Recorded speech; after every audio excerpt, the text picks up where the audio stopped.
Welcome to the Ruby on Rails tutorial screencast, lesson 2, a toy app.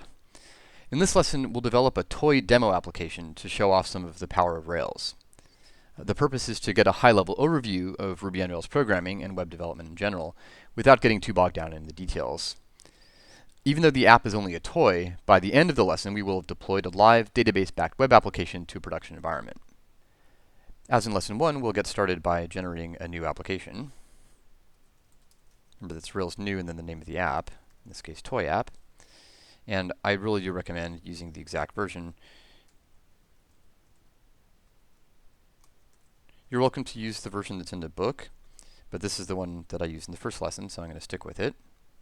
But as we'll see, in fact, it's already changed. They pushed out a new version of Rails 4.2 beta, it's beta 2, the same day that I cut the first screencast, which is why it's important to use the version at the URL I'm about to show you, instead of the one you see in this screencast. So let's go here.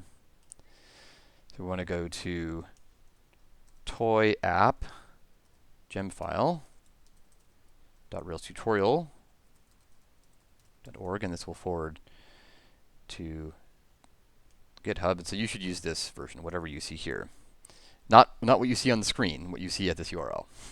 And so this goes in the gem file. This is just what we did in the previous lesson, same idea. So we're going to define the gems, and then we need to cd into the directory and bundle install, and we want to bundle install without production. That just skips these gems here that we don't need locally. It would actually work fine, I think, if you did that, but this is a little cleaner.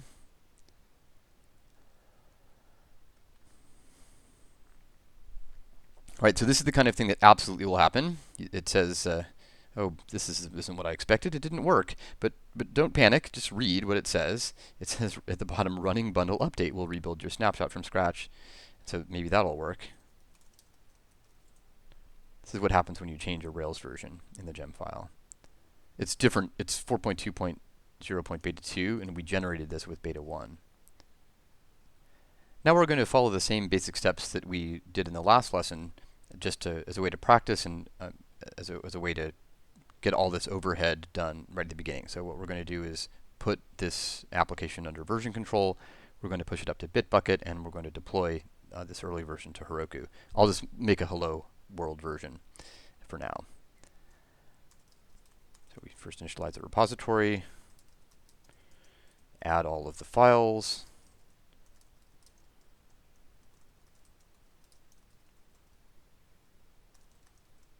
commit it. Then we need to make a new repository. So let's go here, go to Bitbucket, and I want to create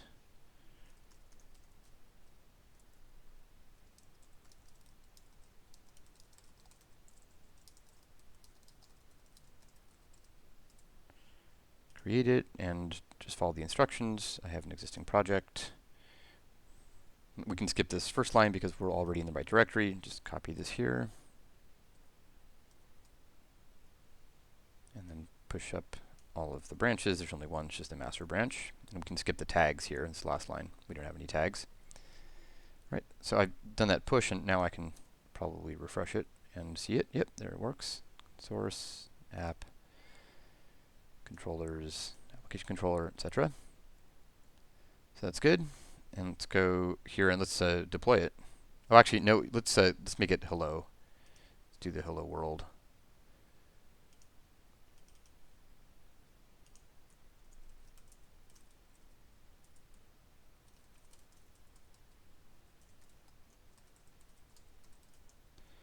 So we make an action and then update the routes and config routes down here. Oops, it's on the right line already. Application controller, hello action, and let's run the server. Oops, we need to cd to the directory.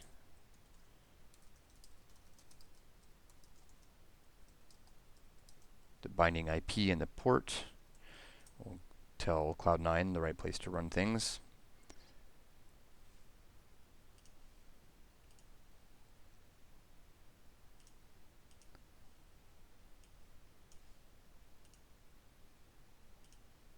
All right, so it's working there. Hello world. And I'm going to make a commit here.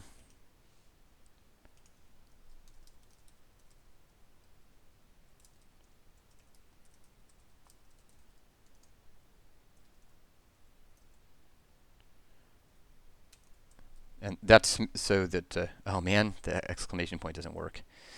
This is a bash. Bash is the what we're running here. It's a terminal. It's a shell, and the exclamation point refers to some previous event. So this is the kind of little thing that happens. But you can escape it out. You can get rid of it, or you can escape it out with a backslash. There it goes. And now I want to create a new Heroku app.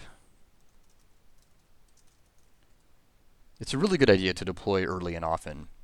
You don't want to deploy at the end of the day and then realize you have all kinds of horrible integration headaches. Let's go here. Oh, no, I'm going to git push. Git push Heroku master, and I'm going to copy this here. So this won't be anything other than the default right there.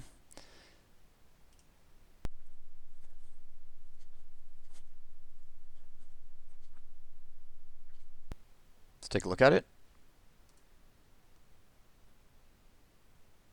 There we go. Hello world. All right, everything's working, and now we're ready to actually start making this toy app.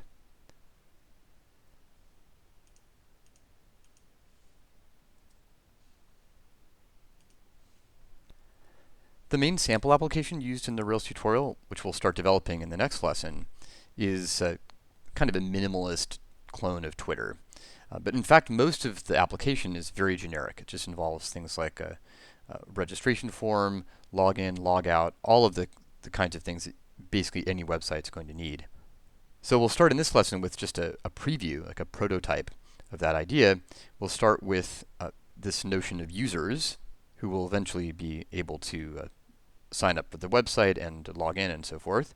And we'll also introduce this idea of short posts or micro posts, which is based on the idea that Twitter is a micro blog.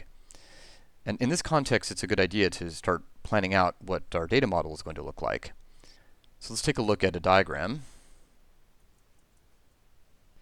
Here's a diagram of users. This is written in such a way that it can be a table in a database. So the convention that Rails uses is that database tables are plural, and we think of this as a singular model, a user model.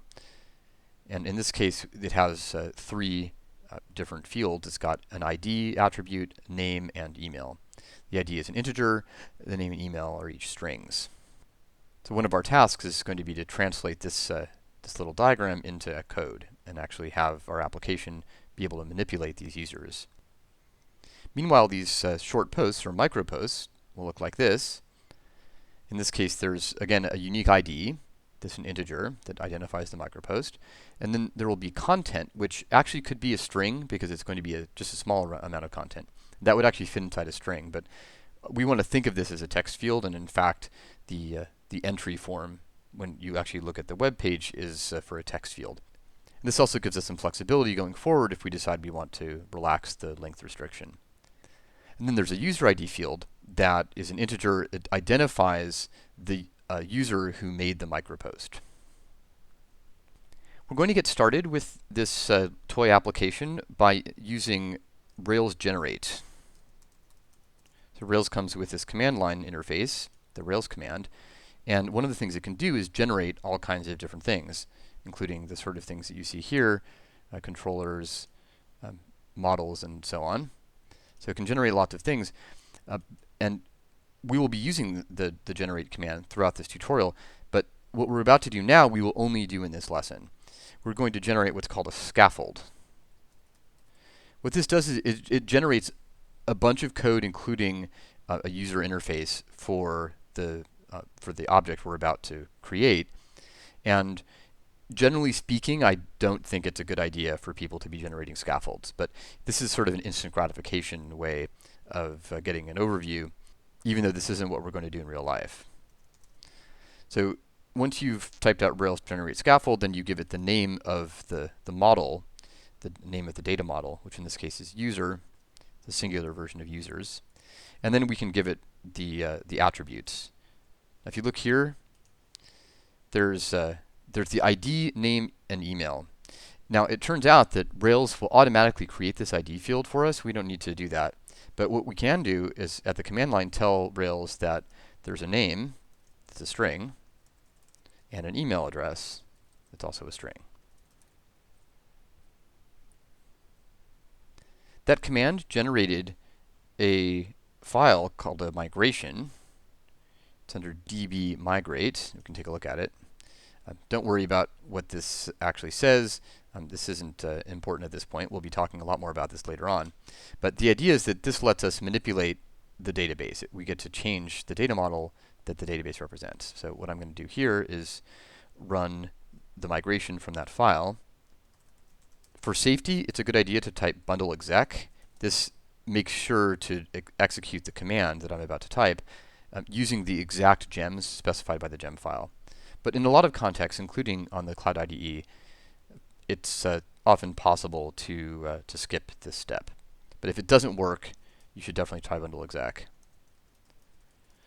So this is the rake command. It's a very general tool for building software and making things happen in specifically with respect to Ruby applications, although it can be used in other contexts as well. And then we type db:/migrate. So this will update our database with the data model. Let's take a look at what that did for us. Go here to our application. Now this is the same hello world that's just at slash, but that scaffold gave us some other URLs. So for example, let's go to /users. So you can see that the scaffold command generated a basic user interface. So we can, for example, click on new user, and type in name,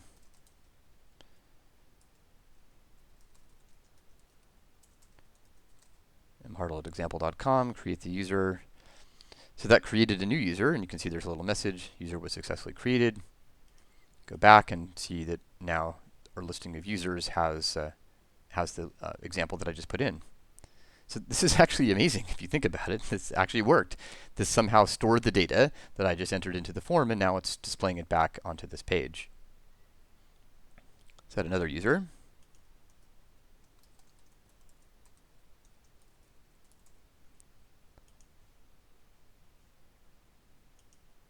And we can also edit a user.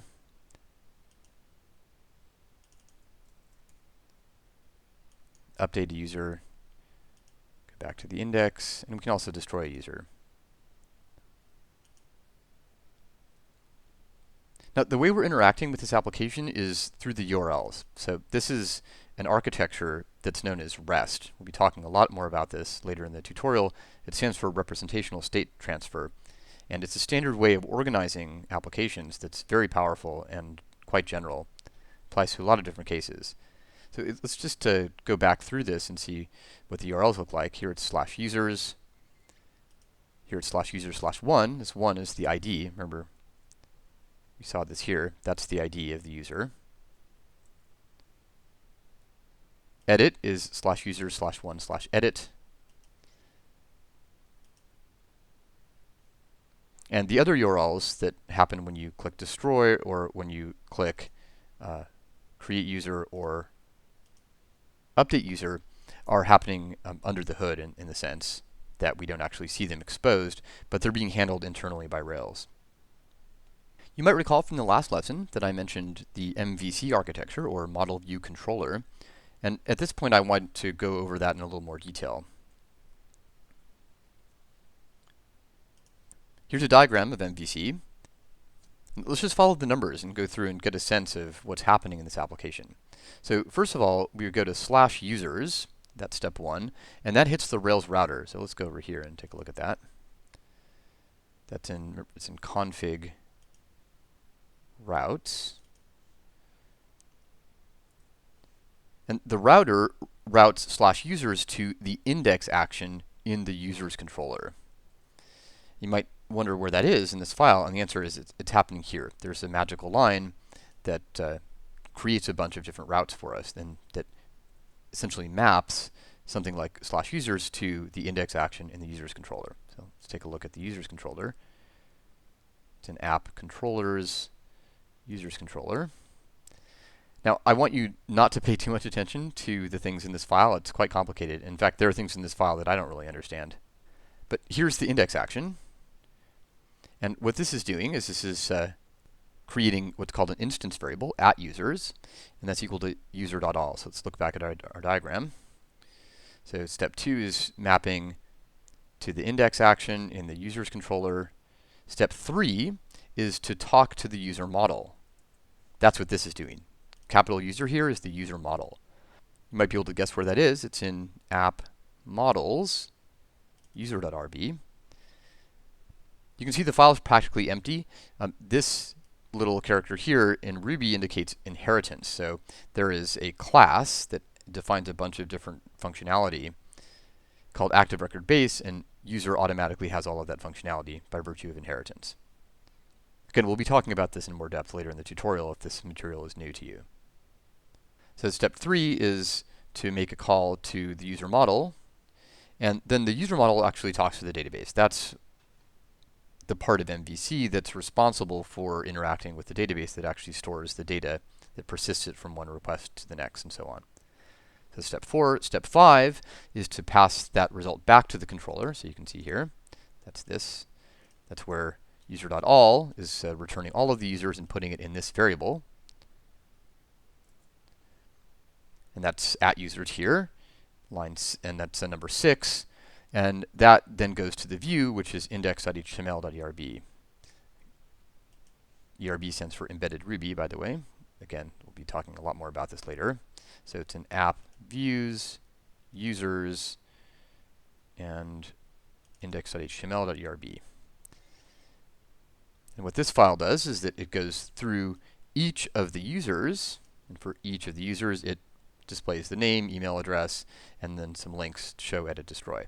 So that is what creates this page.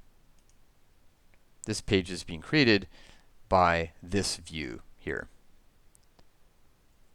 And then it passes the HTML back to the controller, which passes it back to the browser.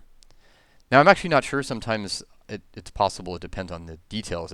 This HTML might be going right from the view back to the browser, but conceptually, I like to think of the controller as just sitting in the middle and controlling everything. That's why it's called the controller. In any case, this is the end result is that step 8 is the HTML gets passed back to the browser, and then it gets rendered like this.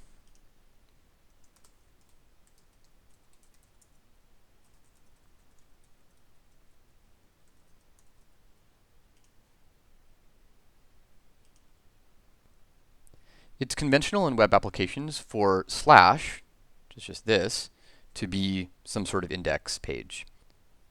So as a final step in discussing this user scaffold, I'd like to change this page from hello world to the user's index.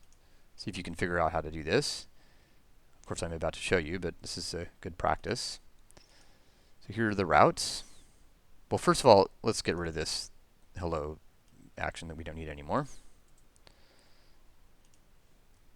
Right, in the routes here, the root route is being routed to the name of the controller, which now we want to be, we'll take a look over here, it's plural. This is a convention in Rails. It's the user's controller, and we want it to be the index action. Okay. It's right here. So let's save that and see if it worked. Look at that. So now it's kind of funny that I keep calling it slash, but if you put the slash on it, it disappears. But this is called slash. This is the root route. And now it's, in fact, connected to the user's index. Before leaving this user model and moving on to the micropost data model, I'd like to make a few comments just evaluating this thing we've made.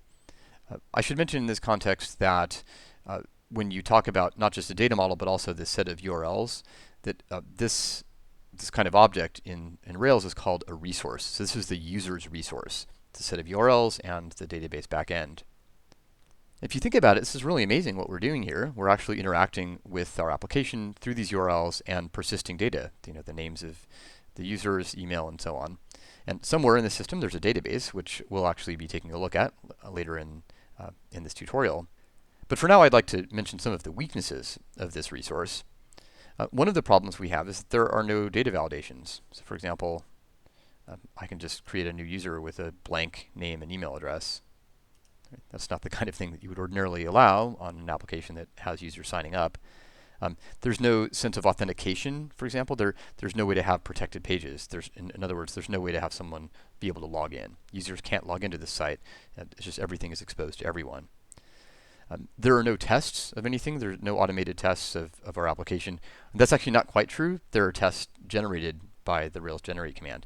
But there are no tests that do anything very useful. In particular, there are no tests of validations or authentication or anything like that. There's no layout. There's no styling. There's nothing that looks anything like a real application. This is clearly just a stub. And finally, we have no real understanding. Like this application code here that was generated is just overwhelming. If you're new to Rails, there's just so much going on here. So throughout the rest of this tutorial, we're going to build up these ideas piece by piece, so that by the end of this tutorial, you'll understand basically everything in this file. The thing that we won't cover is, and that I don't really understand all that well, is this line. We won't be talking about these JSON renderings, but everything else we'll be covering in this tutorial.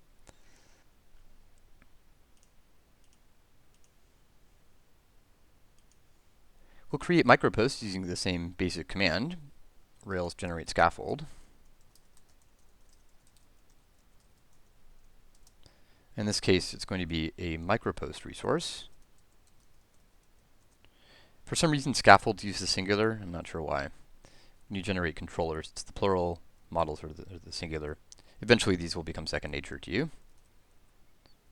So we have a content. Remember, let's take a look at our model here. The content is a text field, and then there's a user ID that's an integer.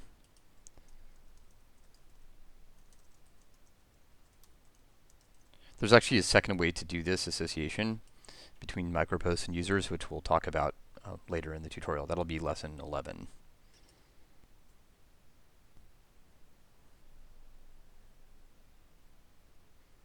As with users, that created a migration for us. We can take a look here. Just close these down. Actually, I think there's a way to close them all down. Collapse all folders. That's cool. So let's go to, it's a db migrate. And here's the micropost table. And as before, we use rake db migrate. Oops, I forgot the rake. It's because I had to type bundle exec. I don't usually do that, but I think it's a good idea because that really makes it the least error prone. Let's go back to our diagram of MVC. Remember, the first step is that there's a Rails router that tells the system where to map this URL. And so with users, we had /users, and that got routed to the index of the users controller. So you can probably guess by parallel structure what it looks like in the case of the micropost. So it's an app controller. Well, so let's look at the config. So it's in config routes. This is the router. You can see that the generate command, this Rails generate scaffold, put in this line, resources microposts. So that's what creates this mapping. And then in the controllers, micropost controller, very similar to the users controller. In fact, it's identical except for the name, micropost versus users. So here's the index, micropost.all, and so on. I keep emphasizing that we're just getting a taste of this. This should be confusing at this point. There's so much material being thrown at you at once. If you've not done this before, it's likely that there's just too much to take in. This is just to get a taste. We're going to be covering everything here throughout the rest of the tutorial. So in analogy with this idea of /users, going to index, let's take a look at our application. Actually, let's close this down and go to /microposts. And here's the micropost model, or the URL we're interacting with. You can look at the URL /microposts. New micropost is /micropost/new.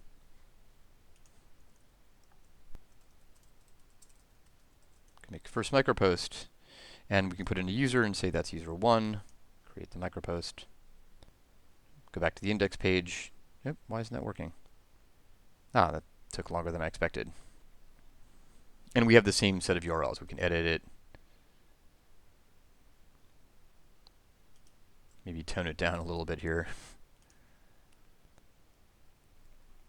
But you can see that it's basically the same pattern that we had with the user's resource. As implied by the name micropost, though, there's definitely some extra structure. So let's get a first taste of validations by actually putting the micro in micropost. So let's go over here, and this happens in the model. This is the part of the system that talks to the database and that actually models the data. So in this case, part of our data model is that we want the content to be short. So let's just use the basic Twitter convention of having 140 characters. It's actually a little more complicated than that, but for our purposes, that'll be fine. So the way to do this in Rails is to type validates and then the name of the field we want to validate, which in this case is content. This is what's called a symbol. We'll be talking more about that in lesson 4 especially. And then we're going to give it a length. And the length parameter is going to have a maximum of 140 characters. Save that. Now let's go back to our application. Say, let's try to create a micropost with too much text. My favorite way to get a long amount of text is to go to my text editor, which in this case is Sublime Text. It has a tab trigger for lorem ipsum. This is a fragment from Cicero. It's actually dolorem ipsum, dolor sit but this is has a long and glorious history in this kind of context. Oops. So let's copy that and then paste it in. And if we create it, it should complain. And there it is. Content is too long. Now, this code that generates this error here, this error message, is part of the scaffolding. In the main part of the tutorial, when we make the industrial strength sample app, we'll actually be writing these error messages ourselves. Or more specifically, we'll be writing the code to generate these error messages. As a final step in this introduction to data modeling, I want to talk about the idea of associating one model with another. And in this case, users, these slash users, actually it's just a slash, either will work. Users in general will have potentially many microposts. So there's an association between users and microposts. Let's look at a diagram of that. This is a diagram of the kinds of rows that you might see in a database. Here's the micropost table with a row for each micropost and a users table with a row for each user. So the user ID here links into the user underscore ID field of the micropost table. And so you can see here that the first two microposts both belong to the first user, and the second micropost belongs to the second user. And so this first user has many microposts. There are two. The second user also has many microposts. It just happens that there's only one, but there could be multiple ones. The way to express that relationship in Rails is to use has many and belongs to. So let's open up our user model. That was the go to anything here, go to anything, either Command E or Command P, and then you can change it up if you're on Windows. It's a really useful way of finding a file if you know the name of the thing you're looking for, instead of having to navigate in this navigator here. So what we want to say here is that a user has many microposts, and a micropost belongs to a user. That's what's going to set up that association.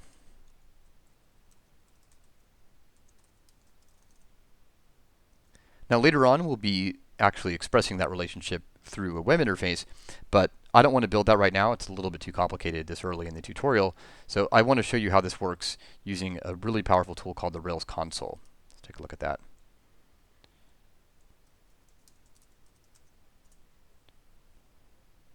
The Rails console essentially gives us a command line environment for interacting with our Rails app. So for example, I can pull the first user out of the database like this. Just give it a name, and this is the user model, user.first. We'll pull out the first user. One of the things that the console shows you is this raw SQL. This is the structured query language understood by databases, or at least the kinds of databases we'll be using. But it's not important at this stage to worry about what this command is doing. It's just a useful thing to be able to map this Ruby to the SQL, especially in case you're familiar with SQL already. We can access the different attributes of this user like this, just using the dot command. User, first user dot name, Michael Hartle, email, and so on. But we can also use this. We can say microposts because of this line here, has many microposts, and because of the association between the ID of the user and the user ID column here in the microposts. And there it is. First micropost here is associated with the user. Go back here and make a new micropost. Let's go here.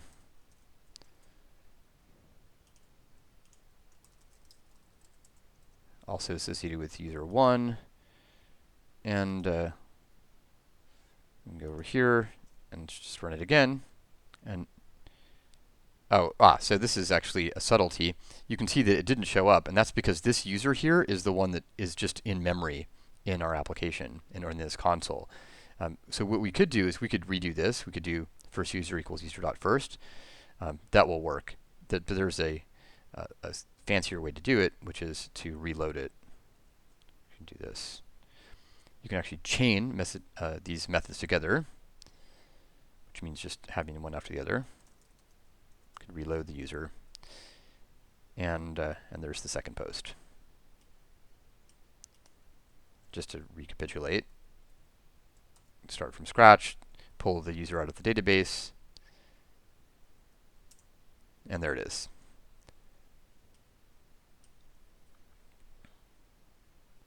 Finally, we can access this micropost like this. Just say this micropost is the first user.micropost.first. Just pull that out. And then we can ask the micropost, what's your content? And because of this line that belongs to user, we can also ask the micropost who its user is.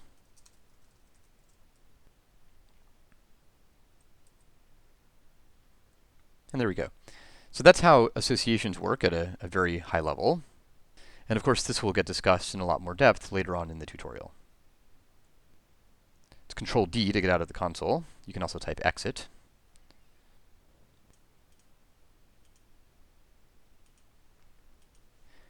We're going to deploy the application to production, but before moving on to that step, I'd like to discuss some of the inheritance hierarchies that we're using in this lesson. This discussion is mainly for those who have a background in object-oriented programming, but it's not going to do you any harm to get a quick overview if you haven't seen this before. So let's take a look at this. This is the inheritance hierarchy for the models. So we have active record base. This is the base class that has a bunch of things like the methods we just saw, like all, like user.all or user.first. That all happens inside of active record base. And both the user and micropost models inherit from active record base, so they automatically get all those methods. Take a look at the models. So that's this line here. I mentioned it briefly before. This syntax here is inheritance in Ruby. The inheritance hierarchy for controllers is a little bit more complicated, but just slightly.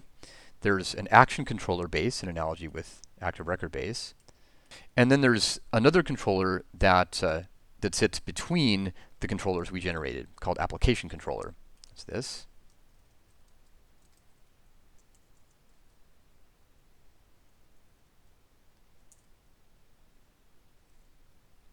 And then the user's controller and the micropost controller each inherit from the application controller.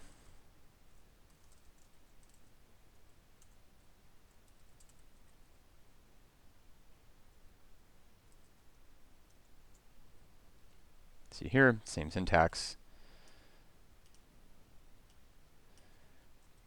The reason for the second tier here, for this extra layer, is because it's very convenient to be able to put things in the application controller that apply to all of the controllers in the application. And if it weren't for this layer, we would have to actually edit somehow action controller base. But that's part of the Rails framework itself. It's not exposed to application developers.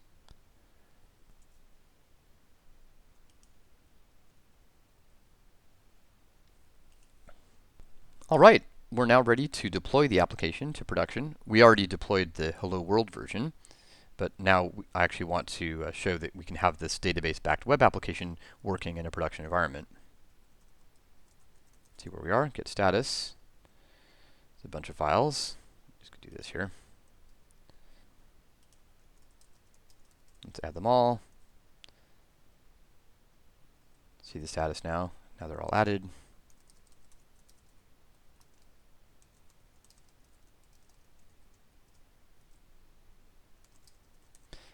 Just out of habit, I'm going to push this up to the remote repository. This is Bitbucket. And then I can push it up to Heroku.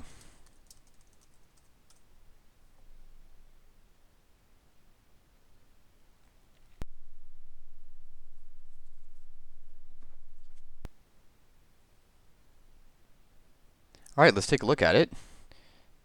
Think about what's going to happen here. Is this going to work? It's at, where was it? Rocky Retreat. Oh, we're sorry, but something went wrong. Uh-oh. Let's see if we can figure it out. This is good practice. Let's look at the logs. Let's take a look at the log here and see if we can figure out what might be the problem. So let's look at action view template error, PG undefined table, relation users did not exist. So there's a bunch of stuff here, all kinds of detail. But it's a really useful skill to acquire, to be able to look at this log and not be intimidated by it and say, I'm just going to look at it, maybe I can figure it out. So this is a huge hint. This means that the users table in the database doesn't exist, which is true because remember the way that we created that table locally, the way that we actually prepared the database was to run a migration with rake db migrate. So we have not told Heroku about our data model. That means that we need to run the migration to Heroku as well. So let's do that.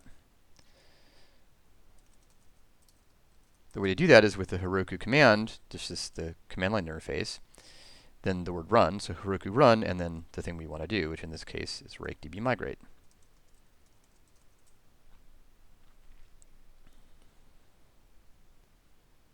That looks promising. Let's take a look at the app, refresh it, and there we go. The toy app is running in production.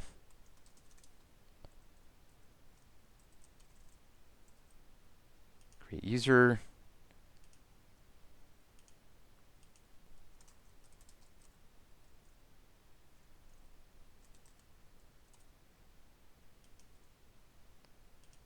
Go to the microposts.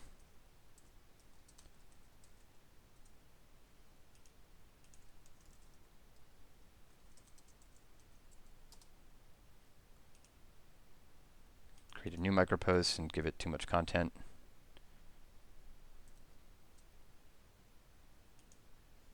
The validation's working, and we can even run a console at Heroku. See if you can figure out what it's going to be. We just did Heroku run rake db migrate. It's Heroku run.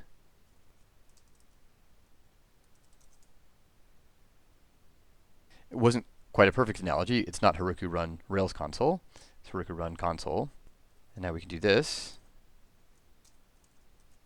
User.first. There's the user. User.first.microposts. And there it is.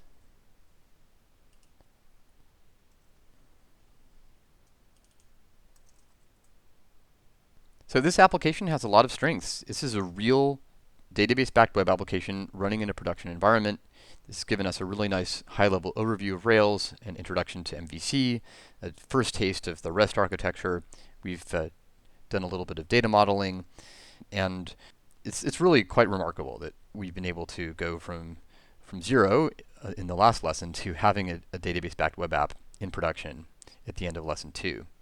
But of course, this does have a lot of weaknesses. No one would ever mistake this for a real web application.